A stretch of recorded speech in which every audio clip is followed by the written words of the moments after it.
Welcome to this episode of the Million Dollar Mastermind. I'm Larry Weidel, and let's get started. Welcome. I'm here this afternoon with Travis Watts. Travis may get into explaining what this is, but he's a full-time passive investor, but he didn't start that way. He started at a whole other end of the industry and also the other end of the shovel, more or less. And he's been investing in real estate since 2009.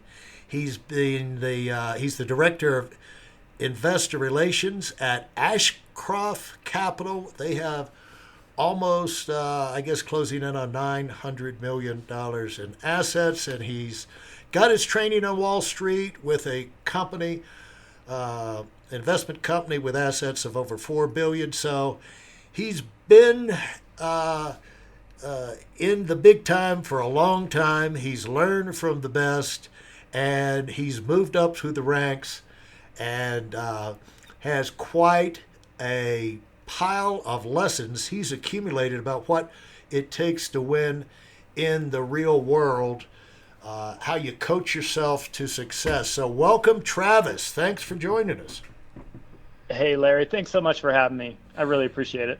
Well, it's I know you're a busy guy. You've got a lot of people calling you, and you're familiar with helping people on the way up, and I appreciate you taking your time out to maybe approach things from a little bit different side, and that is the personal side of how you've kind of coached yourself to success, starting from a lower place on the totem pole, pretty much where we all have to start. And so tell us where you came from and what your background is. Sure, yeah, absolutely. I guess just foundationally, we'll start with just how I was raised. So I was raised by two parents that were extremely frugal. They taught me at least one side of the coin very well, which is how to save and budget and live below your means and kind of make it happen from that standpoint. So I had many years where, I was living on probably 8 to 10,000 per year and making it happen, not taking on debt and just kind of pushing through. And so that was great. I'm very grateful to have that type of structure from the beginning. I was the weird kid that had a budget and kind of a net worth sheet when I was mowing lawns when I was 16 and 17. And so, yeah, my parents, like a lot of kids younger, really wanted me to go to college. They did not come from that world. I felt like that was very important. I, on the other hand, didn't feel that it was that important for me personally. So I just kind of picked hopefully I don't offend anybody, but kind of a BS degree in live show production, audio, video, stuff like this. I wanted to travel. That's really what it was about, is traveling and being out on the road. And, quickly realized after getting out of school, that's really not what I wanted to do. I did not like that industry. So shifted over to real estate in 2009, started investing just through single family home, did all kinds of crazy stuff, did fix and flips, vacation rentals, house hacking, having roommates, lots of hands-on active real estate, to the point that I burned myself out. I was working 100 hours a week, and actually the oil industry, another crazy pivot in my life.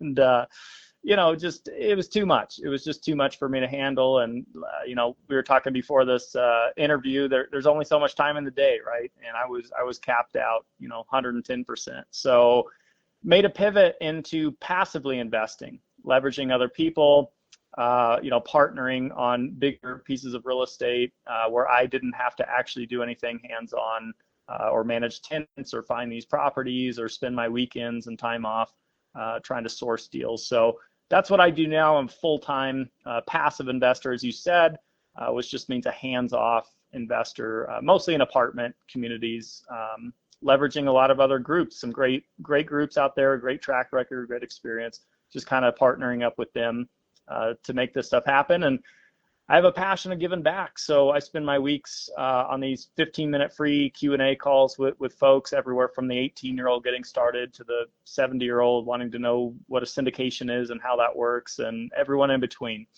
Well, how do So you that kind work? of brings us through today. How do you get into working? I can see working 100 hours a week, uh, fixing and Uh, flipping houses because I was in construction when I came out of school myself. But uh-huh. I can see that. But how did you get into the oil business? What are you out there digging for oil 100 hours a week? And don't they have machines to do that? Boy, they should. That's one of the most outdated industries. It's getting there. It's a slow process. Yeah, funny story. So as you pointed out, how much time and effort it takes to fix and flip homes in general, and to do vacation rentals and flips and everything else on top of 100 hours a week. What happened was this: I had read a lot of books. I'd met a few people. I'd become very inspired to want to get into real estate. I didn't know how. I didn't know when, but I knew one thing: I got to have a little bit of money to get started, or so I thought. That was my limiting belief. A lot of people think, you got to have money to make money, which turned out not to be true. But in my case, I felt like that was true. So I was, working this job out in Colorado, not happy with it at all, not fulfilling, not part of my degree. 20,000 a year income, and I thought, God, I've got to branch out of this. I've got to make this happen. So I put about 150 applications out there and ended up in the oil field, with a six-figure job just out of the gate, which was pretty crazy. No experience or college needed, but giving up your life in return for income. So that's kind of what spawned into that. And I took those principles of my upbringing to be very frugal and diligent, and still live like a college student on ramen noodles for a while, and parked all that capital into real estate, and just kind of made it happen the old school way. There was no shortcut there, but just saved a lot, invested a lot in myself and into real estate to unfortunately burn myself out, but in the process figure out there's a better strategy that really ended up helping me accomplish what I wanted to accomplish. Were there role models? I mean, you have to learn things for yourself, and people Yep. can tell you this. The thing that do you want to haul water all your life, or you want to build a pipeline where the water just flows? And Yes. Yes. you can hear all these stories, but until you're out there working like a mad dog, and I never mind working hard. I just want to get paid for it. Something Yeah. proportionally. But I didn't want to work like on one hand, I wanted to work hard, but I didn't want to work like a friggin' lunatic all the time, which seemed to be just fine with the guy I worked for in construction. he Yeah. he didn't have Yeah. any trouble with me working 100-hour work weeks. But the light bulb went on some way in your mind that I not only do I not want to do this, I don't have to do this the rest of my life. That's a big point to get to in your life, isn't it? It is. It is. That moment for me was 2015, which is about 5 6 years into this grind, where not only was there not a light at the end of the tunnel, to me it was like everything was closing in. Every property I acquired seemed to be one step closer to burning out and maxing out with the strategy I was using. So yeah, 2015 was my big pivot. Found mentors, found role models, started networking with people that were actually doing these syndication investments, these private placement investments. And that was my light bulb moment. Was, wait a second, I can still be in real estate. I can still get, the appreciation and the cash flow and the tax advantages and everything I love about real estate, but I don't have to be spending all of my time, as I said, finding the properties, managing the tenants, all this kind of stuff. And so that was the pivot that I took. I saw a scalable solution, finally the light at the end of the tunnel, so to speak. And I sold everything. I sold all my single family homes over about 12 to 18 months. And I went 100% into this passive investing strategy. And so it made a huge impact on my life. And so that's what I want to help educate others on, because I know there's not a tremendous amount of education in the space around this. Well, did you realize this before or after your experience in the oil business? Yeah, good question. So I was starting to kind of seek the answers as I'm going through the oil business. And so what happened was I made a shift in the oil business from working these 100-hour work weeks to actually going overseas where I could get an equal time off schedule. So I would do 35 days in the Middle East and I would come home for 35 days. And on those 35 days I had at home, I would be researching and reading and networking. And that's really where it came through for me is just immersing myself in the industry, tenfold what I was before, where I would read maybe a book or two a year. I read actually 52 books in 2015, which was crazy, and not I wouldn't actually advocate that anybody do that, but I thought that would be the quickest way to cut the learning curve while I had the time to do so. And so yeah, it was really 2015 was where it all kind of came together. You talk about mentors developing uh,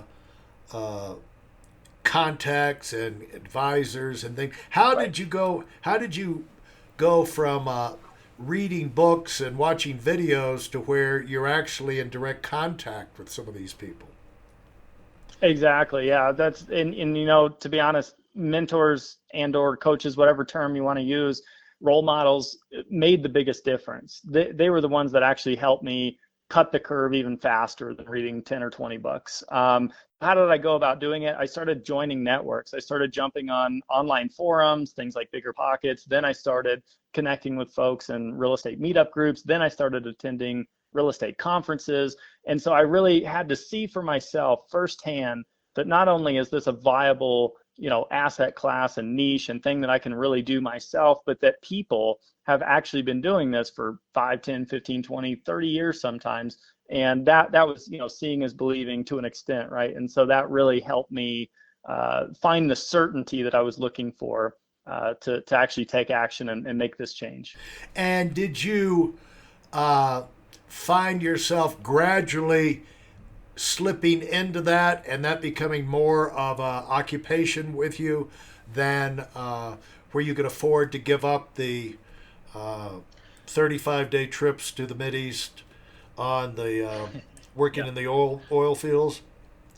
Yeah, there was literally a light bulb moment. It was quite simple what I did, but it's funny how long it took to get to this moment. But I sat down for the first time ever, and I just said to myself, okay, if I sold everything, if I sold every single home that I own, including the house that I live in, everything, and I went liquid and I paid the taxes and the fees and the penalties, everything, then what would I have as far as a net worth, a true net worth?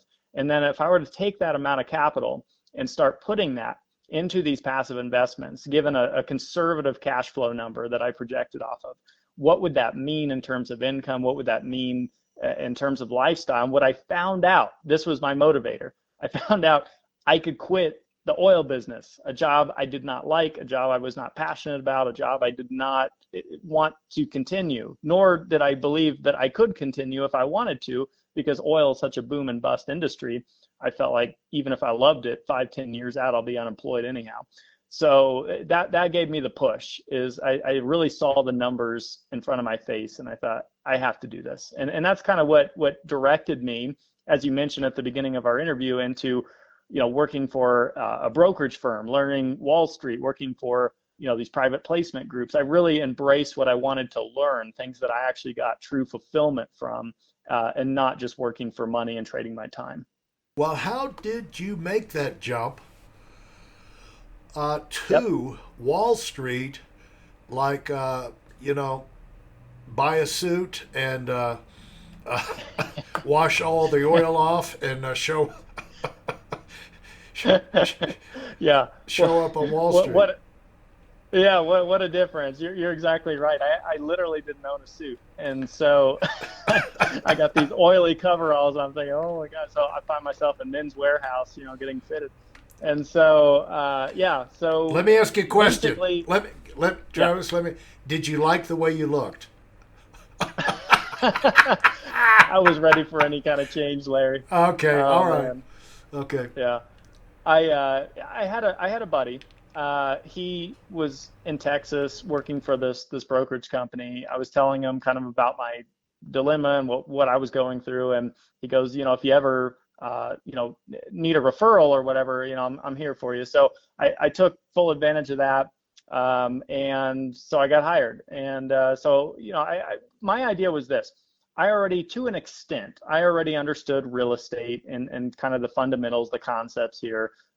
Something I love, by the way, you made a video called, why you don't need to know everything and major on the majors. This was kind of my pivot to that, right? I was starting to kind of zoom out, look at the big picture, think what's something sustainable I can do for the next 20, 30, 40, 50 years as far as an investment.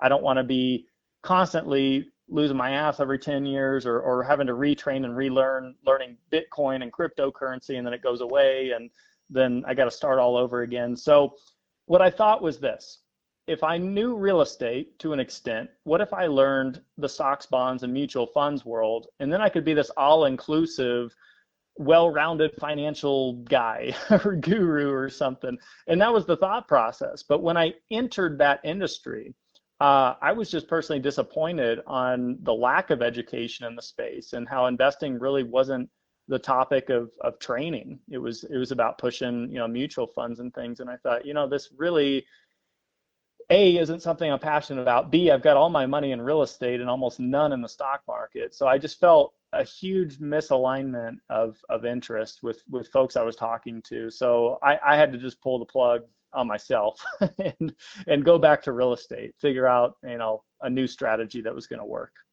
Well, I'm really excited to have you on the call. I really appreciate you sharing the step-by-step how-to steps you went through to navigate yourself from startup to where you move back into, you've really identified your calling, which is in the real estate, and found your way bouncing around different industries. But the thing is, I noticed you educated yourself along the way, and you really Yep. you probably find yourself using all of that education today. Am I right? Most of it, yeah. I mean, statistically, of course, we only retain a percentage of what we read and learn, but yeah, that's why when I said earlier, I wouldn't advocate anybody go read 52 books a year like I did in 2015, because it's information overload. Your brain can only take so much, you can only absorb so much, and if you're not taking action, if you're not actually trying some of this stuff, what a waste. Especially if you wait a few years, you virtually remember nothing. Yeah. So, And what a beautiful segue, because I think it's time for us to wrap this segment up. I appreciate you coming in and, taking the time, finding the time to share these thoughts with us, because I know there's a lot of people this will resonate with when they're trying to sort through what their next steps are going to be in their career. So thanks so much, Travis. you bet. Thanks for listening to this episode of Million Dollar Mastermind with me, Larry Weidel. If I've helped you in any way, leave us a 5-star rating and review on Apple Podcasts. For more information like this, listen to our other Million Dollar Mastermind episodes and check out my Weidel Academy YouTube channel and visit us on WeidelOnWinning.com. I'm the Million Dollar Mastermind, and until next time, go, go, go.